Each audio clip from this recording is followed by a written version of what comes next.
नव वर्ष की पुकार। एक गरीब व्यक्ति कठिन परिश्रम के साथ एक अनाज की पोटली सिर पर रख कर घूमता जा रहा था। उस पोटली में से एक छोटा सा सुराख था जिससे धीरे धीरे अनाज के दाने गिरते गए, पर व्यक्ति अनजान रहा। लगभग बोरी खाली हुई तो उसका ध्यान गया।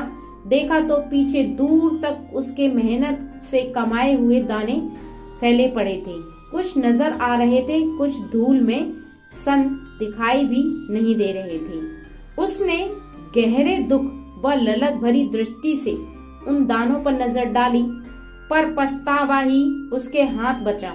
अंदर से एक ही भाव उठा कि काश मैं इन दानों को फिर से पा सकता। वास्तव में यही स्थिति व्यक्ति की होती है। समय हाथ से निकल जाने पर व्यक्ति निश्चित ही पोटली से बिखरे उन दानों को फिर नहीं उठा पा सकता, परंतु यदि समय है तो परिश्रम करके दोबारा अवश्य एकत्र कर सकता है। बीता हुआ समय और बीता हुआ जीवन कभी दोबारा वापस नहीं लाया जा सकता। फिर भी हम हर क्षण क्षण करके पोटली के दानों की तरह परमात्मा की ओर से मिले समय को बिखेरते रहते हैं। पीछे बस इच्छाएं शेष रह जाती हैं। नव वर्ष हम सबसे एक ही पुकार कर रहा है कि मैं तो आ गया हूँ, लेकिन बीते वर्ष की तरह हमें यूं ही न बिखेर देना। विगत वर्ष जो कुछ भी हुआ, यदि कोई उन दिनों घटी घटनाओं का प्रत्यक्ष दर्शन करना चाहे तो यह असंभव है। सदैव से यही होता आया है, इसलिए समय को काल भी कहते हैं।